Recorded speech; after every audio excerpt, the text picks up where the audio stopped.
और मैं एमडी नवाब आपका स्वागत करता हूं एजुकेशन पॉइंट में। सभी बच्चे कुशल मंगल होंगे, आशा करता हूं सभी बच्चों से। और ज़्यादातर तो मैं देख रहा हूं सभी बच्चों को कि लाइव क्लास जुड़ने से पहले ही मेरे सभी भाई बहन आकर के रेडी हैं। चलिए, बहुत अच्छा लगा कि पहले से ही हैं मौजूद हमारे पास।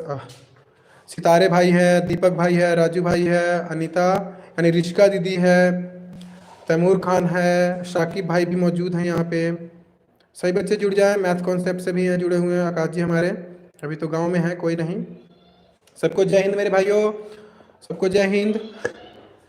चलिए,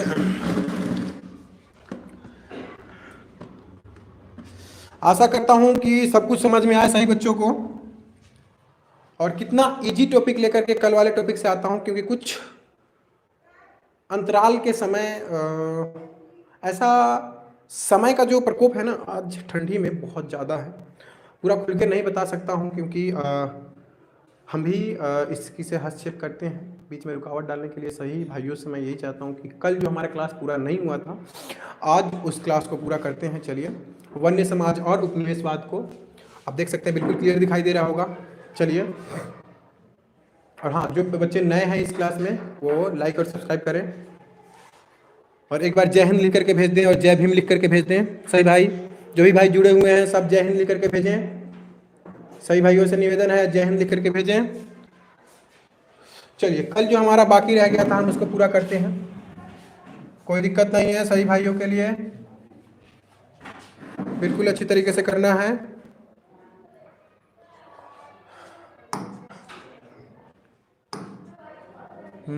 तो बस्तर के लोग यहाँ से हमारा स्टार्ट है। मैं कुछ पहले ही बता दूं कि जो भाई नए हैं वो जरूर लाइक और सब्सक्राइब करें चैनल को।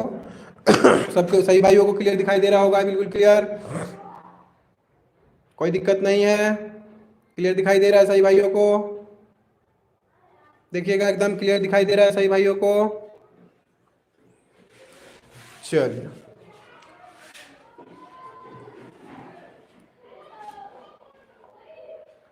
सही भाइयों को क्लियर दिखाई दे रहा है? हाँ में जवाब दें। चलिए, कहाँ से कहाँ थे हम, कहाँ पे हैं नहीं हैं, एक बार दोबारा स्टार्ट करते हैं वन्य समाज के बारे में।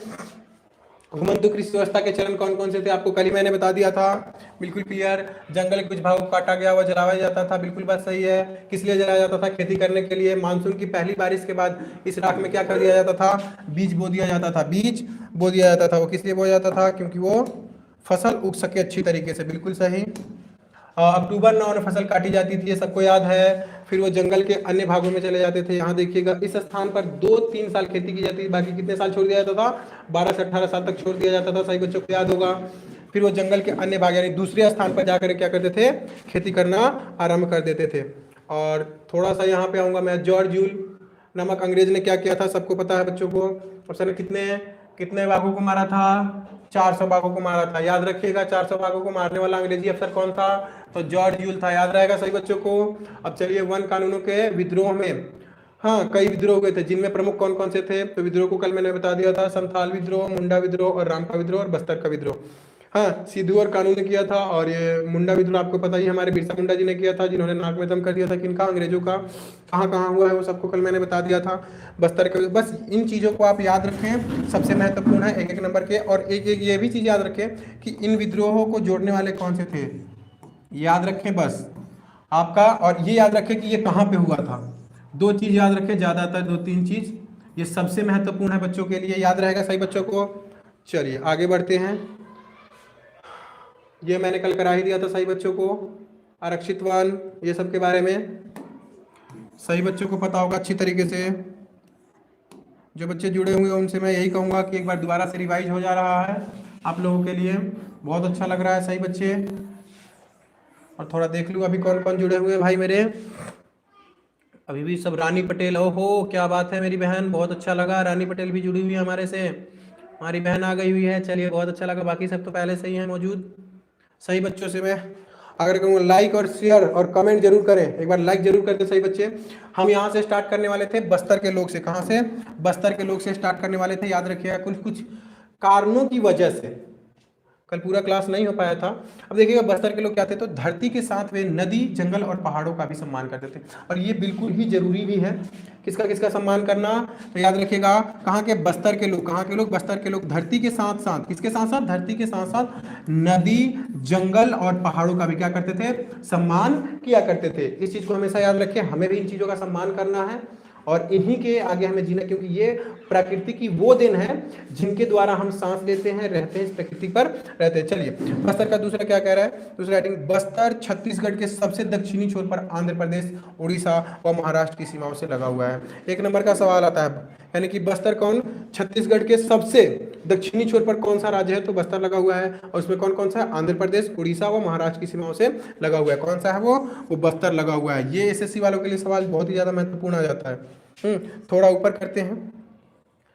चलिए तीसरी हेडिंग हमारी क्या कह रही है, इसको जरा देखते हैं।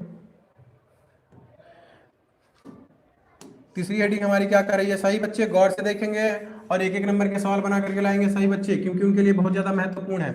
यहाँ मरिया और मुड़िया, ये देखिएगा ये क्या है एक प्रकार से, तो ये आदिवासी समूहों का, समुदाय का नाम है। किसका, मरिया और मुड़िया, गोंद, धूखा, भद्रा, हलवा आदि अनेक आदिवासी समुदाय रहते हैं। यानी कि थोड़ा सा इसमें लॉजिक आ रहा है। मरिया ऐसे शब्द नहीं लग रहा आपको कि हाँ जैसे भोजपुरी शब्दों का प्रयोग किया गया हुआ है, लेकिन नहीं, ये उनके समुदायों का नाम है।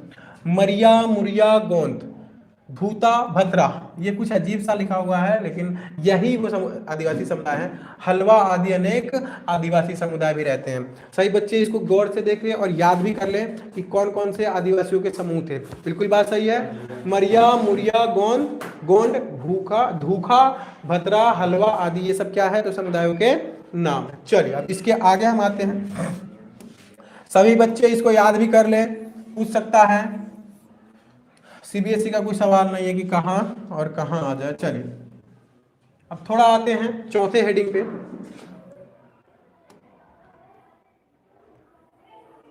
सही बच्चों को बड़ा मजा आता है, क्या आता है मजा, तो इसमें ना सही बच्चे कहते हैं कि भैया आपने बहुत अच्छा किया कि हमारे लिए स्क्रीन बोर्ड ला दिए। मैं तो कहता हूँ स्क्रीन बोर्ड क्या, आपके लिए हर चीज ला कर रख दूँ, बस आप अच्छी तरीके से एजुकेशन लीजिए। क्लियर दिखाई दे रहा है सही बच्चों को, हाँ में जवाब दीजिए। दीपक सिंह, यस भैया, चलिए बहुत अच्छा लगा। तैमूर खान, हाँ बहुत अच्छा। सितारे भाई हो, साकिब भाई भी जुड़े हुए हैं, सही बच्चे। चलिए अब चौथा समुदाय, चौथा हेडिंग क्या करें, इन समुदायों की भाषा अलग अलग है। अब देखिए जो इसे समुदाय था उनकी जो भाषा क्या है, भाषा बिल्कुल अलग अलग है। इनके रीति रिवाज और विश्वास एक जैसे हैं, बिल्कुल बात सही। वो लोग पहाड़, पेड़ पौधे, नदियों की पूजा करते हैं, यानी उनके रीति रिवाज सेम है, बिल्कुल बात सही है, ये याद रखिएगा। इंद्रावती नदी, हो इंद्रावती नदी बस्तर के आर पार पूरब से पश्चिम की ओर बहती है। इससे पूरब से, याद रखिएगा, पूरब से पश्चिम की ओर बहने वाली नदी का नाम बताएं, ये जरूर लिखे सही बच्चे, ये सबसे इंपॉर्टेंट लिख दीजिएगा। इंपॉर्टेंट लिख लीजिएगा, ये आएगा ही आएगा सवाल। पूरब से पश्चिम की ओर बहने वाली बस्तर की नदी का नाम बताए, तो वो कौन सा है, इंद्रावती है, इंद्रावती नदी है, याद रखिएगा सही बच्चे, इंपॉर्टेंट है। आगे 1906 ईस्वी में देहरादून में इंपीरियल फॉरेस्ट रिसर्च इंस्टीट्यूट की स्थापना की गई, जहां वैज्ञानिक वानिकी पद्धति की शिक्षा दी जाती थी। किसकी, वैज्ञानिकी वानिकी पद्धति की शिक्षा दी जाती थी। अब आपका इसमें 3 सवाल बनता है। एक, इंपीरियल फॉरेस्ट रिसर्च इंस्टीट्यूट की स्थापना कब हुई, तो 1906 में। आगे कह रहा है इंपीरियल फॉरेस्ट रिसर्च इंस्टीट्यूट की स्थापना किस लिए की गई, तो वैज्ञानिक पद्धति की शिक्षा दी जाती थी। उसमें किसकी शिक्षा दी जाती थी, वैज्ञानिक वानिकी की। और एक और पूछ सकता है कि इंपीरियल फॉरेस्ट रिसर्च कहाँ मौजूद है, तो देहरादून में, याद रखिएगा। चलिए ये सारे तीनों के तीनों सवाल करके लाने हैं आप लोग सही बच्चों को, बिल्कुल सही। आगे वैज्ञानिकी वानिकी एक ऐसी पद्धति, अगर सवाल आ सकता है कि वैज्ञानिकी वानिकी पद्धति थी क्या, ये सबसे ज्यादा महत्वपूर्ण सवालों में से है भाइयों, जो भी मेरे से जुड़े हुए हैं। चलिए बहुत है, क्या बात है, क्या बात है, सब तो भर दिए हुए एकदम। ऐसे नहीं हो कि कहीं यूट्यूब वाले भी हमें बैन कर दे कि इतना ज़्यादा आपके पास कमेंट कैसे आ रहा है, ऐसा नहीं होना चाहिए। तो चलिए आगे देखते हैं। ये पद्धति क्या थी? अगर सवाल आ सकता है कि वैज्ञानिक वानिकी एक ऐसी पद्धति थी जिसमें प्राकृतिक वनों की कटाई कर उसके स्थान पर कतारबद्ध, कतारबद्ध का मतलब क्या होता है? लाइन से। क्या होता है? लाइन से, है ना, तरीके से एक ही प्रजाति के पेड़ लगाए जाते हैं, इसे बागान व्यवस्था भी कहा जाता है। बिल्कुल बात सही है। अभी देखिए वैज्ञानिकी वानिकी क्या है, कैसी पद्धति है? तो यहाँ पे देख सकते हैं एक ही स्थान पर उसको कतारबद्ध तरीके से क्या करते हैं, एक ही प्रजाति के पेड़ रोपते हैं, जैसे कि बागान में होते हैं। जैसे केला का बागान होता है ना, एक ही लाइन में सिर्फ एक ही पेड़ रोपा जाता है, वैसे बिल्कुल कह रहा है। झूम या घुमंतू खेती के क्षेत्र के अनुसार भिन्न भिन्न नाम है। अब देखिएगा ये सबसे महत्वपूर्ण सवालों में आता है, झूम या घुमंतू। अगर पूछ सकता है कि झूम खेती का दूसरा नाम क्या है, तो घुमंतू है। घुमंतू खेती का दूसरा नाम क्या है, तो झूम है। याद रखेंगे सही बच्चे, इसको भी करके लाएंगे। चलिए बहुत अच्छा लगा। अब थोड़ा आता है कि विभिन्न है, तो कौन कैसे कैसे विभिन्न है, थोड़ा सा ऊपर करते हैं सही बच्चों के लिए। चलिए क्लियर जा रही है सही बच्चों के पास वीडियो, है ना? सही बच्चे क्लियर देख रहे हैं? बिल्कुल क्लियर जा रही है सही बच्चों के पास, एकदम क्लियर जा रही है सही बच्चों के पास। चलिए लाइक जरूर दबा दे भाई, सही बच्चे लाइक दबाएं कि हाँ लाइक का। आगे देखिएगा, इसमें थोड़ा नीचे करके मैं आपको दिखाऊं कि ये सवाल क्या है। तो झूम या घुमंतू खेती के क्षेत्र के अनुसार विभिन्न नाम कैसे कैसे। तो देखिए पहला इसमें कह रहा है दक्षिण पूर्व एशिया में इसका क्या नाम दिया गया हुआ है, लादिंग। ये एसएससी वालों के लिए सबसे ज्यादा महत्वपूर्ण है। किसमें आना चाहिए ये एसएससी के लिए, एसएससी ये पूछा जाता है। मध्य अमेरिका में इसका क्या नाम है, मिल्पा। किसका नाम, झूम या घुमंतू खेती का। आगे देखिएगा अफ्रीका में इसका क्या नाम है, चितमेन या ताबी। दो नाम है कहां पे, ये मध्य अफ्रीका में नाम है इसका, दो नाम। श्रीलंका में इसे चीना के नाम से जाना जाता है, याद रखिएगा। और भारत में ही सबसे ज्यादा नाम हो जाता है धया, पेंदा, वेबर, नेवड़, झूम, पोड़ू, खंदाद, कुमड़ी। ये सब किसके नाम है, तो घुमंतू के। याद रखिएगा, मैं सही बच्चों से पूछ सकता हूं कि घुमंतू खेती का मध्य अमेरिका में, अफ्रीका में, श्रीलंका में, या फिर दक्षिण पूर्व एशिया में या भारत में कौन किस किस नामों से जाना जाता है। ये याद करना सबसे ज्यादा महत्वपूर्ण है, क्योंकि ये सवाल आ सकता है। याद रहेगा, स्क्रीनशॉट ले ले सही बच्चे, स्क्रीनशॉट ले। क्लियर दिख रहा है ना सही बच्चों को? नाम भी मैं बता दे रहा हूं कहां कहां है, नहीं है, आपके लिए जो सबसे ज्यादा फायदेमंद। चलिए थोड़ा और ऊपर इसको किया जाए। बच्चे मेरे भाई लोग कहते हैं भैया साफ नहीं दिखता आपकी क्लास में। मैं कहता हूँ एक बार गौर से पढ़ने की कोशिश तो किया करो, सब कुछ साफ नजर आ जाएगा, सब कुछ साफ नजर आ जाएगा। चलिए, ओहो आकाश कुमार भी, हेलो भैया जी, बहुत अच्छा लगा आकाश कुमार, आप आ गए सीखने के लिए, कुछ तो सीखने के लिए आप आए हो। सभी भाई इसको जरूर लाइक सब्सक्राइब करें और अपने दोस्तों को भी जोड़ें। जितने भी दोस्त हैं इस क्लास के उनको भी जोड़ने की कोशिश करें, जो उनके पास भी इसको मिल सके।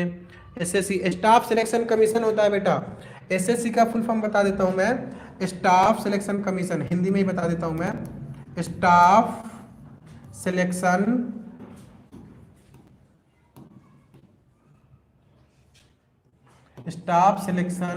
कमीशन होता है, जिसमें आपको 3 स्टार मिलता है। यानी कि समझ लो तो एक प्रकार से आप इंस्पेक्टर की जॉब लेते हो। एसएससी में बहुत सारे, एसएससी एक संस्था है। एसएससी क्या है, एक संस्था है जिसके द्वारा आप पुलिस की नौकरी पा सकते हैं, हेड कांस्टेबल, इंस्पेक्टर, यानी कि इसके पद के आधार पे होता है। सही बच्चे याद रखें, एसएससी का full form staff selection commission होता है। चलिए अभी उस पर मत जाइए, बस इन चीजों को गौर से याद रखिए। 12th क्लियर करने के बाद आपको इन सब चीज़ों की जानकारी बहुत ज़्यादा होनी चाहिए, जिससे आपको इसमें सबसे ज़्यादा फायदा होगा। जब यहाँ 3 स्टार लगेगा ना, जब पढ़ोगे तब पता चलेगा।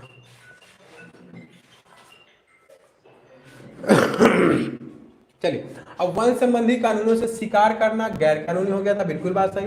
अंग्रेजों की नजर में बड़े जानवर जंगली, बर्बर और आदि समाज के प्रतीक चिन्ह थे, बिल्कुल बात सही। इसलिए अंग्रेजों का मानना था कि खतरनाक जानवरों को मारकर वो हिंदुस्तान को सभ्य बनाएंगे। यहां देखिएगा, बर्बर शब्द किसके लिए? आदि समाज के लिए प्रतीक थे। और उनका ये मानना था कि अंग्रेजों का मानना था कि खतरनाक जानवरों को मार करके क्या करेंगे? खतरनाक जानवरों को मारकर हिंदुस्तान को सभ्य बनाएंगे। परंतु वो ये नहीं जानते हैं कि वो प्रकृति के एक ऐसे महत्वपूर्ण चीज को मिटाने की कोशिश कर रहे हैं जो इस धरती पर ना रहे तो संतुलन बिगड़ सकता है वातावरण का।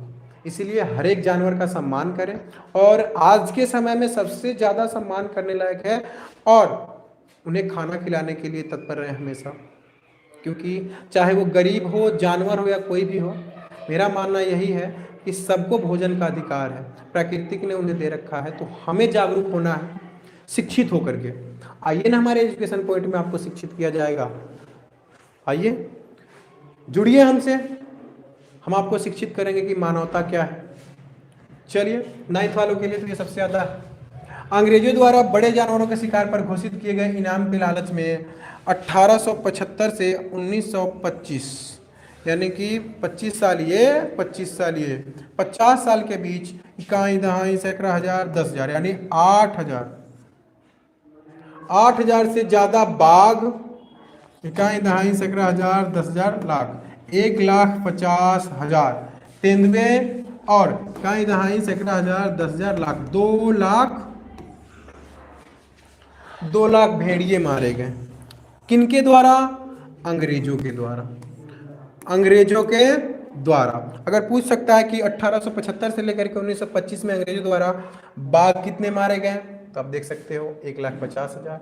तेंदुआ कितना मारा गया? नहीं, बाघ है इसमें 8,000 और तेंदुआ इसमें 1,50,000 और 2 लाख है भेड़िया। इसमें कंफ्यूजन नहीं होना चाहिए सही बच्चों को। ये सवाल बहुत ही ज्यादा महत्वपूर्ण है और मैं पूछूंगा भी सही बच्चों से। चलिए बताइए, इतने सारे जानवरों को मार दिया गया, आज ये हमारे भारत में रहते तो उनके लिए अलग से जंगल अधिनियम बना करके और रखा जाता तो कितना अच्छा लगता। अपने अपने दोस्तों को जरूर जोड़े भाई। प्रिंस शॉर्ट्स, हाय भैया जी, प्रिंस भाई भी आ चुके हैं हमारे, बहुत अच्छा लगा मेरे भाई। आमिर भाई भी आ चुके हैं, बहुत अच्छा लगा। चलिए ऐसे ही जुड़े, अपने दोस्तों को भी जोड़े, जो नहीं है उनको शिक्षा जरूर ग्रहण करवाए, क्योंकि ये कहते हैं ना, कहा जाता है कि अगर आप शिक्षित है ना तो आपका परिवार शिक्षित हो सकता है। संगत का असर होता है मेरे भाइयों। संगत अगर अच्छी हो ना, संगत अगर अच्छी हो तो सब सुधर जाता है, लेकिन अगर संगत ही बुरी हो तो हम खुद बुरे बन जाते हैं। सही कहा है किसी ने कि संगत अगर बुरी हो तो बुरा बनना ही पड़ता है, और संगत अगर अच्छी हो तो अच्छा बनना पड़ता है। इस चीज को याद रखें। चलिए आगे देखते हैं, आगे आपके लिए क्या क्या चीजें मौजूद है इसमें। नए व्यापार और रोजगार। अब देखिए, वहां जो जंगल में रहने वाले लोग थे उनके लिए क्या है ना कि नए व्यापार और रोजगार। वन कानूनों के बाद विभिन्न समुदाय ने अपने परंपरागत काम छोड़ करके, परंपरागत का मतलब क्या होता है? जो पहले से वो करते हुए आ रहे थे उसे परंपरागत कहते हैं। क्या कहते हैं? परंपरागत काम को छोड़ करके। जैसे देखिए, नाई अपना पुराना काम करता है, जैसे बाल काटने का। कुम्हार अपना पुराना काम करता है, धोबी अपना काम करता है, जुलाहा अपना काम करता है। वो परंपरागत काम आती है। जैसे दादाजी वही काम करते हुए आ रहे हैं, मेरे पिताजी वही काम करते हुए आ रहे हैं, मैं वही काम करूंगा, उसे परंपरागत कहते हैं, परंपरा के अनुसार। तो उन कामों को छोड़कर नए काम की शुरुआत कर दिए गए। बिल्कुल बात सही, याद रखिएगा। और आज के समय में कोई किसी का काम नहीं है, जो चाहे वो सो कर सकता है, जो चाहे सो कर सकता है, याद रखें ये उनका अधिकार है। चलिए थोड़ा और आते हैं। 51 और ये है, क्योंकि बच्चों को गलत शिक्षा ना मिले, ये चलिए ये 50 है। हम आते हैं 51 पे। थोड़ा सा इसको बड़ा कर देता हूँ। हेडिंग क्या है इसकी, चलिए हेडिंग देखते हैं हम। हेडिंग कह रहा है कि कुछ उदाहरण भी है, यानी कि नए व्यापार और रोजगार, वन कानूनों के बाद विभिन्न समुदाय ने अपने परंपरागत काम को छोड़कर नए काम का शुरुआत किया था। उस नए काम की जो शुरुआत किया था उसके उदाहरण है कुछ। चलिए उदाहरण को गौर से देखिएगा। सही बच्चों से मैं पूछूंगा अभी कि क्या क्या उदाहरण है, और ये 3 उदाहरण आपके सामने पेश किया गया हुआ है। 3 उदाहरण पेश किया गया हुआ है। पहला, ब्राजीली अमेजोन। अच्छा, चलिए 1 नंबर का सवाल घूमता है आपके लिए कि विश्व में सबसे बड़ा जो जंगल है वो कौन सा है, तो वो अमेजोन का है। हाँ, तो ब्राजीली अमेजोन के मुंदुरुकु ओहो समुदाय के लोगों ने जंगली रबड़ के वृक्षों से लेटेक्स एकत्र किए। ये लेटेक्स से क्या बनता है, लेटेक्स एकत्र किए, हाँ एकत्र करना प्रारंभ कर दिया। चलिए ये तो नया व्यापार की शुरुआत हो गई। दूसरा, भारत में बंजारा समुदाय, आप लोगों ने फिल्मों में देखा होगा बंजारा समुदाय को, ज्यादातर हंसते गाते हमेशा खुशहाल जिंदगी जीने वाले समुदाय, बहुत अच्छा लगता है ऐसे समुदाय के लिए। हाथियों और दूसरे सामानों का व्यापार करते थे, यानी कि भारत में कौन सा समुदाय हाथियों और दूसरे सामानों का व्यापार करते थे, तो बंजारा समुदाय, याद रहेगा। हाँ, ब्राजीली अमेजोन के मुंदुरुक्कु समुदाय के लोग, है ना, जंगली रबड़ के वृक्षों से लेटेक्स एकत्र करना प्रारंभ करते। तो 1 नंबर का सवाल लगता है, ब्राजीली अमेजोन के मुंदुरुक्कु समुदाय क्या एकत्र करने लगे, तो जंगली रबड़ के वृक्षों से क्या, लेटेक्स एकत्र करने लगे। तीसरा, मद्रास के कोरोवा, कराचा व येरुकला जैसे समुदाय, याद रखिएगा अगर पूछ सकता है मद्रास में कौन कौन से समुदाय थे, तो कोरोवा, कराचा व येरुकला जैसे समुदाय फैक्ट्रियों यानी खदानों व बगानों में काम करने लगे। बिल्कुल सही। आगे याद रहेगा सही बच्चों को, ये चीज 1 नंबर के सवाल में कहीं भी आपको दिक्कत हो तो कमेंट में आप पूछ सकते हैं। नगेंद्र सिंह, किशन भाई भी हमारे जुड़ चुके हैं। ओहो, हमारे किशन भाई भी जुड़ चुके हैं, बहुत अच्छा लगा। रानी दीदी भी आ गई हुई है, बहुत अच्छा लगा, बहुत अच्छा लगा। आमिर शेख, आमिर भाई भी है हमारे पास, चलिए बहुत अच्छा लगा, सभी दोस्तों को जोड़े। सितारे अंसारी भाई तो हैं ही मौजूद, बहुत अच्छा लगा भाई। विशाल भाई भी हैं हमारे, विशाल भाई भी जुड़े हुए हैं, चलिए बहुत अच्छा लगा। भैया जी, राजू, आमिर भाई, बहुत अच्छा लगा, राजू भाई भी आ चुके हैं।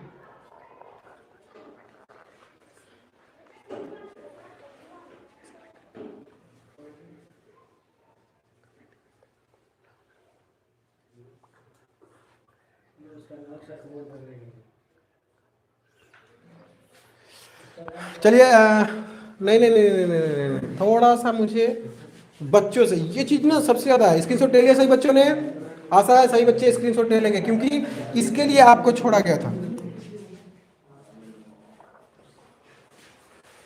मैंने आपको इसलिए छोड़ा है कि ये चीज सबसे ज्यादा महत्वपूर्ण है।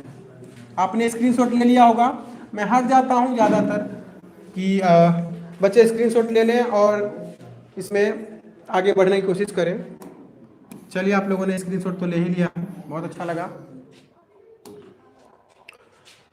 आगे देखिएगा, बस्तर के विद्रोह के मुख्य कारण। ओहो, अब भाई बस्तर में विद्रोह भी हुआ और उसके कारण भी थे, बिल्कुल बात है, बिल्कुल क्लियर दिख रहा है सभी बच्चों को। हाँ में जवाब दे। अभी कौन कौन भाई जुड़े हुए हैं, हो आकाश भाई तो जुड़े हुए थे, बहुत अच्छा लगा। चलिए भाई जल्दी जल्दी अपना अपना नाम बताइए, बहुत सारे भाई मेरे जुड़े हुए हैं। दीपांशु भाई भी आ चुके हैं, ओहो हाय भैया दीपांशु भाई, बहुत अच्छा लगा भाई, सीखिए कुछ, बहुत अच्छा लगा। शाहिद भाई, ओहो यूट्यूबर, शाहिद भाई यूट्यूबर हमारे, क्या बात है क्या बात है। बहुत बच्चे जुड़े हुए हैं, अपने अपने दोस्तों को भी जोड़ें, उनको बताएं कि हाँ हमें सीखने के लिए चाहिए, कुछ ना कुछ चाहिए, तो हम सिखाने के लिए तैयार हैं। सही भाई जुड़े। दीपांशु कुमार, हाँ दीपांशु कुमार बिल्कुल सही, बहुत अच्छा लगा बाबू। हाँ चलिए चलिए आगे जुड़ते हैं। बस्तर के विद्रोह के मुख्य कारण क्या थे? ये 3 नंबर में आ सकता है। बस्तर के विद्रोह के मुख्य कारण क्या थे, ऐसे करके, और आप लोग एक एक नंबर ऐसे डाल करके आप लगा सकते हैं। वनों का 2/3 भाग आरक्षित वन करने का प्रस्ताव था, इस कारण से क्या हुआ, बस्तर में विद्रोह हो गया था। सिंपल सी बात है, 3 भागों में बांट दिया गया था जंगलों को। घुमंतू खेती पर रोक लग गई। अब लोग घुमंतू खेती कर नहीं सकते थे, इसलिए उनके ऊपर रोक लगा दिया गया। इसी कारण क्या हुआ, वो लोग विद्रोह करना आरंभ कर दिए। शिकार पर भी रोक लगा दिया गया, क्योंकि उनका जीवन ही इसी पर निर्भर था। हाँ रानी बहन भी है, ओहो चलिए चलिए, बहुत अच्छा लगा, बहुत अच्छा लगा। सही भाइयों को बताएं। तो यानी कि उनका जीवन किस पे टिका हुआ था, क्योंकि वो जंगल में रहते तो शिकार पर था। बिल्कुल बात सही, इसी कारण विद्रोह हुआ। वनों से उत्पाद एकत्र करने पर रोक लगा दी, ओहो, क्योंकि वो निर्भर ही थे किस पे, वन पे थे। जंगल के जो लोग होते हैं वो निर्भर किस पे होते हैं, जंगल के लोग निर्भर होते हैं वनों पे। किस पे, वनों पे। अगर वही आप बंद कर दीजिएगा तो विद्रोह करने की नौबत आ जाती है। आगे देखिएगा, थोड़ा सा ऊपर कर दूं मैं सही भाइयों के लिए, इसको पढ़ना जरूर बच्चों। अगर आपको पेपर देने जाना है, चैप्टर नहीं पढ़े, एक बार एजुकेशन पॉइंट खोलिए, वीडियो देखिए, वीडियो देखने के बाद आप अपना पेपर आसानी से कर सकते हैं, बिल्कुल आसानी से कर सकते हैं, बिल्कुल सही। अपना पेपर आप आसानी से कर सकते हैं, और जैसे बता रहा हूं बिल्कुल सेम वैसे ही कीजिए, क्योंकि 9th के जो बच्चे होते हैं ना, उनको लिखने का तरीका पता नहीं होता। अगर आपने लिखावट में अच्छाई अपनाई, लिखावट का जो तरीका, सुलेखन का, इसे कहते हैं सुलेखन का तरीका, अगर आपने सुलेखन का तरीका अच्छा अपनाया तो भाई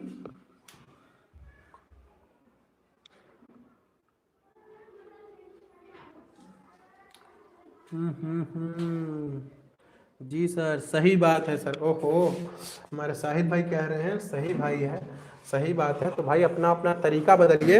आप अब 9th क्लास से जुड़ चुके हैं। अगला देखिएगा, ये तो हो ही चुका है हमारा, है ना। बिना किसी सूचना व क्षतिपूर्ति, क्षतिपूर्ति का मतलब क्या होता है, नुकसान करके पूर्ति करना। क्षतिपूर्ति के गांव वालों को विस्थापित करना। विस्थापित का मतलब क्या होता है, यहां से वहां करना, वहां करना। विस्थापित का मतलब होता है, यानी बिना किसी सूचना व क्षतिपूर्ति, नुकसान, बिना नुकसान के गांव वालों को यहां से वहां कर देना। बिल्कुल बात सही है, तो ये विद्रोह का कारण बनेगा ही बनेगा। बढ़ी हुई लगान, अच्छा देखिएगा, अंग्रेजों ने हम पे लगान लगा रखा था, और लगान मूवी भी आप लोगों ने देखी होगी बिल्कुल अच्छी तरीके से। लगान मूवी भी आप लोगों ने देखी होगी, बहुत अच्छा है। मुझे झुक के देखना पड़ रहा है सही भाइयों का, क्योंकि हमने यहाँ पे जो लगा रखा है। तो चलिए, लगान व्यवस्था से भयभीत थे, बिल्कुल बात सही। लगान अंग्रेजों ने बहुत ज़्यादा लगा रखा था। औपनिवेशिक अफसरों, यानी कि अंग्रेजी अफसरों के हाथों में बेगार और चीज़ों की मांग से परेशान होना, है ना। अगला कह रहा है कि वर्ष 1910 में आग की टहनियों, मिट्टी की ढेले, मिर्च और तीर को माध्यम से गांव वालों ने अंग्रेजों के खिलाफ बगावत का संदेश प्रसारित किया। ये देखिएगा, आग की टहनियां, अर्थ ये जाता है इसका कि सूखी हुई टहनियों में आग लगा करके, है ना। दूसरा, मिट्टी के ढेले, आपने गांव की बात ही निराली होती है। गांव गए होंगे, वहां पे जो खेत को जुता हुआ होता है, उसमें जो मिट्टी होती है, इतना बड़ा बड़ा सा, थोड़ा बड़ा, थोड़ा छोटा, थोड़ा बड़ा, उसे ढेला कहा जाता है। क्या कहा जाता है, ढेला। जैसे यहाँ पे अद्धा कहा जाता है, थोड़ा पत्थर कहा जाता है ना। वो वही ढेला, मिट्टी के ढेले, मिर्च और तीर के माध्यम से क्या किया था उन्होंने, गांव वालों ने अंग्रेजों के खिलाफ बगावत का संदेश प्रस्तावित कर दिया था। बिल्कुल बात सही है, इन चीजों को याद रखें। आगे देखिए क्या कह रहा है, सभी बच्चे इसको याद रखें और गौर से, क्योंकि ये महत्वपूर्ण बातें हैं, बिल्कुल निचोड़ है ये। सपोर्ट मटेरियल क्या देता है आपको, निचोड़ देता है सभी चैप्टर्स का, यानी कि आप इससे हर चीज कर सकते हैं। अब देख सकते हैं आप,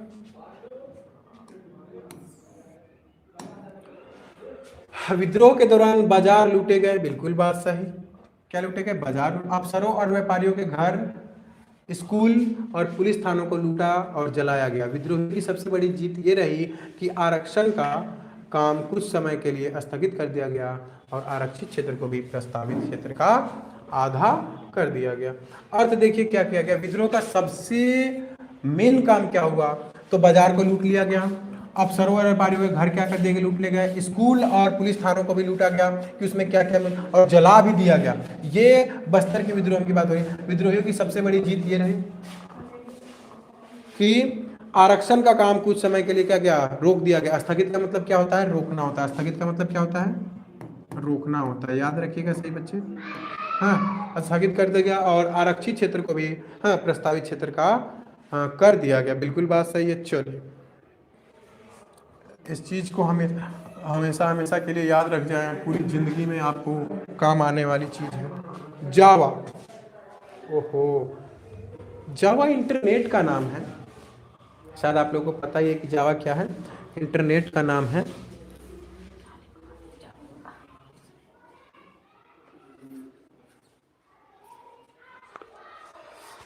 जावा क्या है तो देखिएगा, आजकल इंडोनेशिया के प्रमुख चावल उत्पादक क्षेत्रों में आता है। एक नंबर का सवाल है, जावा क्या है? तो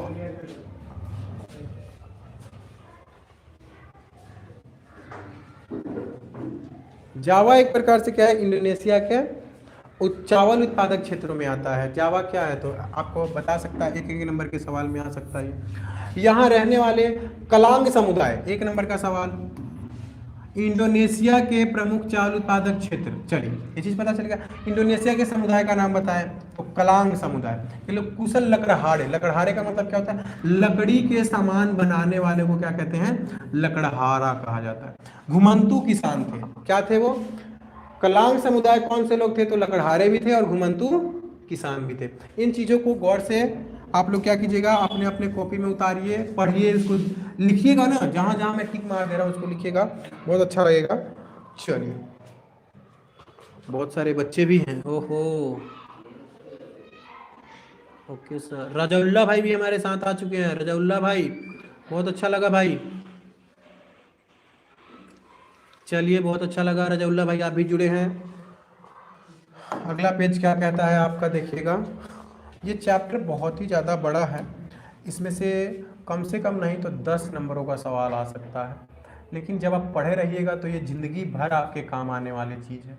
क्योंकि 9th और 10th में जो भी आप पढ़ें ना, 9th और 10th में जो भी चीज़ आप पढ़ें तो उसमें पूरी ज़िंदगी आती है, पूरी ज़िंदगी के लिए एक सबक बन जाता है।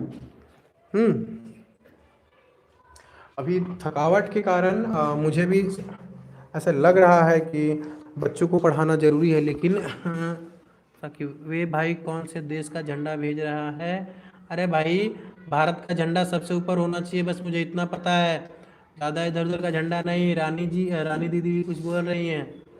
ओहो, चलिए अब देखते हैं आगे क्या है। डचों ने पहले जंगलों में खेती की, जमीनों पर लगान लगा दिया और बाद में कुछ गांवों को इस शर्त पर उसे मुक्त कर दिया कि वे सामूहिक रूप से पेड़ काटने व लकड़ी ढोने के लिए भैंसे उपलब्ध कराने का काम मुफ्त में करेंगे। इस व्यवस्था को ब्लेडांग डियंसटेन कहा गया। 3 नंबर का सवाल है। कितने? 3 नंबर का सवाल। ब्लेडांग डियंसटेन किसे कहा गया? यहाँ पे सिर्फ और सिर्फ किसे लगा दीजिए सवाल। और ये महत्वपूर्ण सवालों में से है, सभी बच्चे याद रखें, ये आ सकता है। ब्लेडांग डियंस टेन किसे कहा गया? 3 नंबर का सवाल यहाँ डचों के लिए। और ये कहाँ लागू था? तो डचों ने पहले जंगलों में खेती की, जमीनों पर लगान लगा दिया और बाद में कुछ गांवों को इस शर्त से मुक्त का मतलब क्या होता है? फ्रीडम, यानी छूट कर दिया कि वे सामूहिक रूप से पेड़ काटने व लकड़ी ढोने के लिए क्या उपलब्ध कराएंगे? भैंसे। क्या? भैंसे उपलब्ध कराने का काम मुफ्त में करेंगे। इस व्यवस्था को किस नाम से जाना गया? तो इस नाम से जाना गया। कंफर्म? चल, सही बच्चों को क्लियर दिखाई दे रहा है? थोड़ा ऊपर।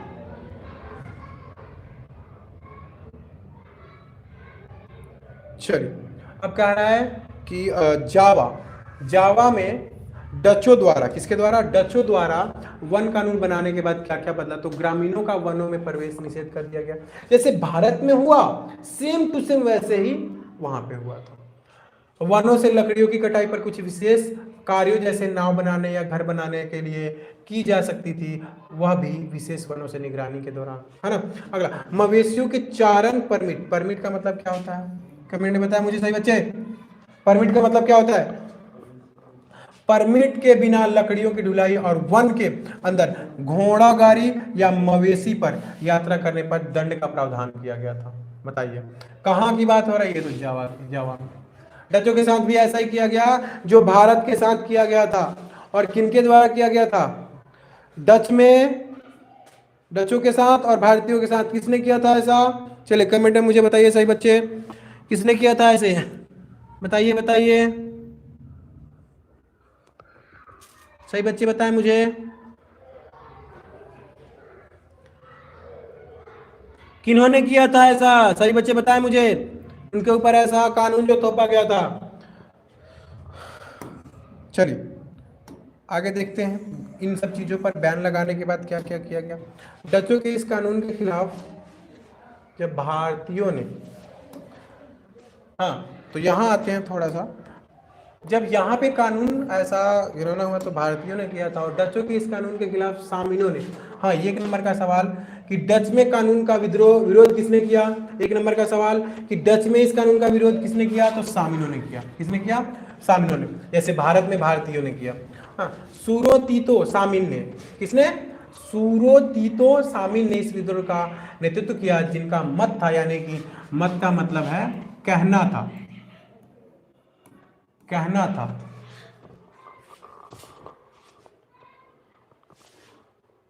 किनका कहना था? सूरो तीको सामिन ने इस विद्रोह का नेतृत्व किया, जिनका कहना था कि जब राज्य ने हवा, पानी, धरती या जंगल नहीं बनाए तो यह उस पर कर भी नहीं लगा सकते। बिल्कुल बात सही है, देख सकते हैं प्रकृति की देन हवा, पानी प्रकृति की देन, धरती प्रकृति की देन, जंगल प्रकृति की देन, यानी कि ये सब हमारे प्रकृति के द्वारा दिया गया हुआ है। तो इसके ऊपर अगर कानून लागू नहीं होता तो हम क्यों भाई लगा सकते? बिल्कुल बात सही है। और जैसे भारत में विद्रोह हुआ था सेम टू सेम वहां भी विद्रोह हुआ था, याद रखिएगा इन सब चीजों को। और एक नंबर का सवाल हो सकता है ये सामिन, है ना, यानी डचों के खिलाफ, डचों के इस कानून के खिलाफ किसने विरोध किया? तो सामिनों ने किया। किसने किया? सामिनों ने। बिल्कुल सही। चलिए आगे बढ़ते हैं। विद्रोह के तरीके जैसे भारत में थे वैसे ही वहां पर थे। विद्रोह के तरीके में सर्वेक्षण करने आए डचों के सामने जमीनों पर लेटना। आपने चिपको आंदोलन सुना होगा। चिपको आंदोलन में क्या था ना,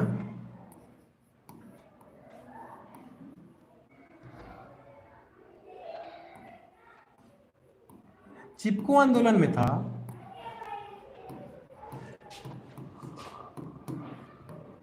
चिपको आंदोलन में था कि जहां पेड़ों को ठेकेदारों के द्वारा, किसके द्वारा? ठेकेदारों के द्वारा जब काटा जाता था तो वहां के निवासी क्या करते थे? पेड़ से ना चिपट जाते थे, पेड़ से चिपट जाते थे। अब चिपटने के साथ इतना निर्दयी वहां का ठेकेदार था कि पेड़ के साथ साथ उसको काट दिया जाता था, उस मानव को। इसीलिए वो ज्यादातर फेमस हुआ। और सही बच्चे बताएं ये चिपको आंदोलन कहाँ हुआ था? कोई बता सकता है? 9th क्लास 10th में है ये सारी बातें, 10th में है। थोड़ा इधर भी देख ले। ओहो, अपने अपने दोस्तों को भी जोड़े सभी बच्चों को। चलिए इसको इरेज करके मैं थोड़ा इस पे ही आ जाता हूं। चलिए देखते हैं। तो सर्वेक्षण करने आए डचों के सामने क्या होना था? जमीन पर लेट जाया जाता था, लगान या जुर्माना न भरना। यानी विद्रोह का तरीका ऐसा था, या तो फिर जमीन पर लेट जाना, लगान या जुर्माना को ना भरना, बेगारी करने से इनकार कर देना। अब देखिएगा थोड़ा सा ऊपर जाने के लिए,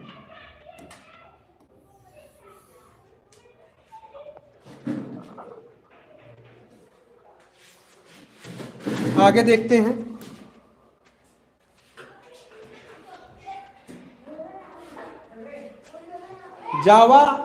जावा पर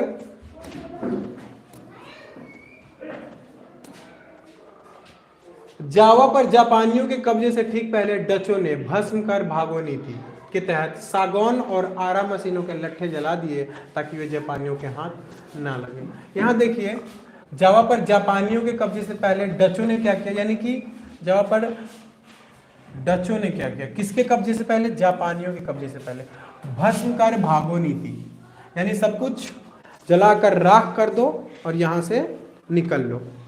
भारत में अंग्रेजों ने कौन सी नीति अपना करके किया था, तो फूट डालो राज करो नीति। कौन सी, फूट डालो राज करो नीति, क्योंकि यहाँ के जो समुदाय है ना, वो किसमें, बहुत सारे समुदाय में, हिंदू मुस्लिम सिख ईसाई बटे हुए हैं, और यहाँ पे लड़ा दिया करते थे वो लोग, किसको, अनेक समुदायों को। समुदाय को क्या करते थे ना, वो समुदाय को आपस में जाति धर्म के नाम पर लड़ा दिया करते थे।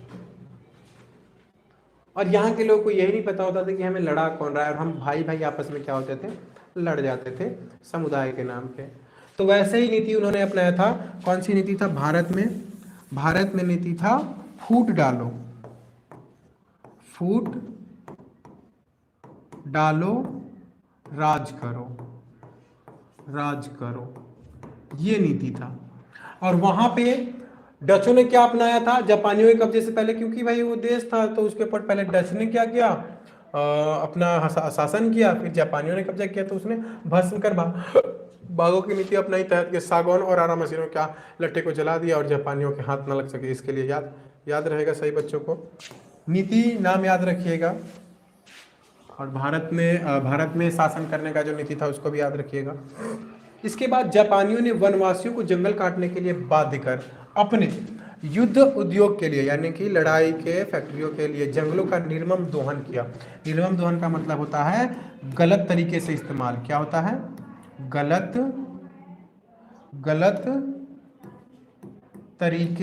तरीकों से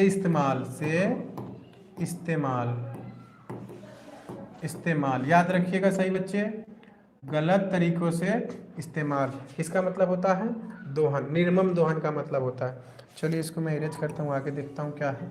हाँ, मिजोरम से लेकर केरल तक हिंदुस्तान में हर कहीं घने वन सिर्फ इसलिए बच पाए कि ग्रामीणों ने सरना, देवराकुड्डू, कान, राई इत्यादि नामों से पवित्र बगीचा समझकर इसकी रक्षा की थी। आज भी हमारे भारत में क्या होता है कि इनकी पूजा की जाती है, बिल्कुल बात सही है। और जंगलों को पूजा करना, पेड़ों की पूजा करना, प्राकृतिक वो हर चीज की पूजा करना, ये हमारी सभ्यता होनी चाहिए। आज हम किसी भी ऐसे लोगों को भगवान मान लेते हैं, यानी कि कहने का अर्थ ये है मेरा, मैं उन पे कटाक्ष नहीं कर रहा हूं, ये हमारी गलत सोच के कारण हम सब चीजों को भगवान मान लेते हैं। किंतु जो आदिवासी समूह है ना, वो सिर्फ उन्हीं चीजों को भगवान मानते हैं जो प्राकृतिक ने दिया है। सिंपल सी बात है, हम उन्हीं चीजों की पूजा करें या माने जो प्राकृतिक है।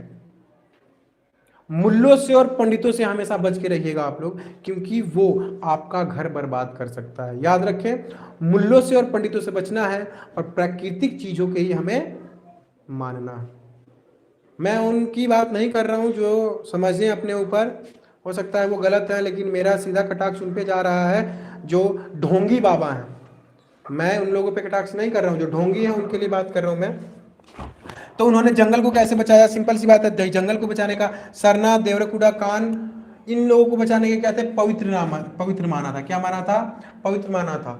और आज के समय में किसी को भी बेवकूफ बना देना बहुत आसान बात हो गया हुआ है, और आज के लोग बेवकूफ भी बन रहे हैं।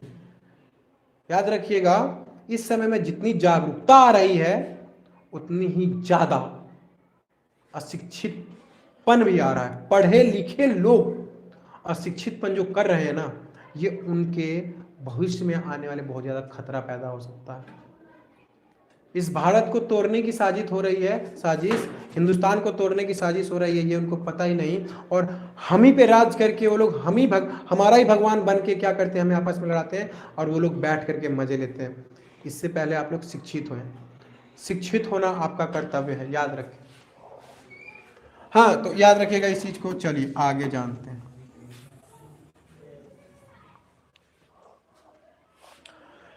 आगे देखिए क्या कह रहा है इसमें, अगला पेज। हो, यहीं तक खत्म है, यहीं तक खत्म है। चलिए कोई नहीं, सभी बच्चों से एक आग्रह है कि लाइक कमेंट करें और अपने दोस्तों को भी, अपने अपने क्लास के सभी भाइयों को ही बताएं कि हाँ हमारा क्लास 8 बजे से चलता है।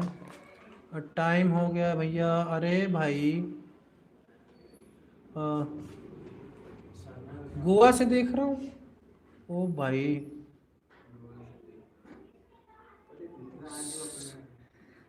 ओहो बहुत ज़्यादा बच्चे कमेंट कर रहे हैं। ओके भैया जी, ओके। ओहो रजाउल्ला, ओहो सारना। चलिए पीछे में करके देखता हूँ एक बार, सारना का क्या अर्थ है। ये सारना, ये सब क्या है? ये जंगलों के नाम है, ये इत्यादि नामों से पवित्र बगीचा था, यानी ये बगीचों का नाम है। बच्चे याद रखें ये सब क्या है?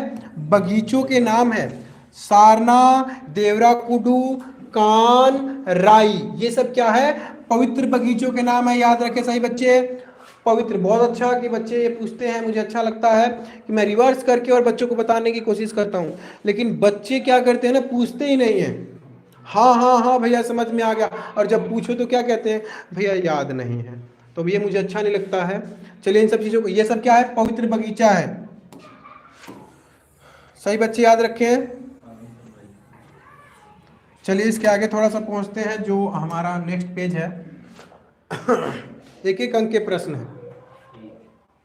भारत के प्रथम महानिदेशक, क्या ये क्लियर दिखाई दे रहा है सही बच्चों को? नहीं ना?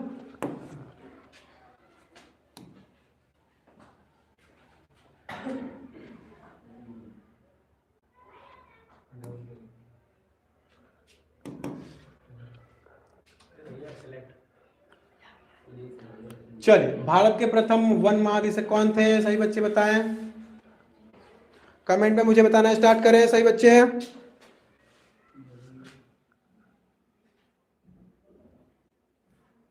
जी भैया जी, जीव क्लास में मजा आ गया। ओहो मजा आ गया। चलिए बहुत अच्छा। ये बता रहे हैं डाइट्रीज बैंड्रीज। चलिए बहुत अच्छा लगा। भारतीय वन सेवा की स्थापना कब हुई थी? किस कौन बताएगा? कमेंट बताइए, कमेंट बताइए, कमेंट में पढ़ रहा हूं सही बच्चों के लिए। भारतीय वन स्थापना, चलिए कोई नहीं। अगला इंपीरियल। सही बच्चे याद रखें इसको। मैं सही बच्चे नेक्स्ट क्लास में जरूर जुड़ें। इसके सारे सवालों का जवाब आप खुद करके कमेंट में बताएंगे मुझे, क्योंकि मैंने सब चीज कराया हुआ है। ये सब चीज है इंपीरियल फॉरेस्ट रिसर्च, यानी कि अगले वीडियो में आप देखिएगा कि सारे सवालों का हल कैसे निकलता है, क्या क्या है। और ये सबसे महत्वपूर्ण है, क्योंकि सवाल आपके लिए सबसे ज्यादा महत्वपूर्ण है। क्यों महत्वपूर्ण है? क्योंकि 9th के बच्चे अगर इन सवालों को कर लेते हैं ना, तो उनको किसी भी चीज की आपत्ति नहीं आती। चलिए एजुकेशन पॉइंट में इतना ही। अगर आप जा रहे हैं सही बच्चे, तो कमेंट में बताएं कि क्लास कैसा लगा, और अगर अच्छा लगा तो एक बार थैंक्स का जो कमेंट है वो जरूर बताएं, और हाँ भैया का जरूर बताएं मजा आ गया, ओहो क्या बात है। सही बच्चे लाइक और कमेंट जरूर करें एजुकेशन पॉइंट। ओके।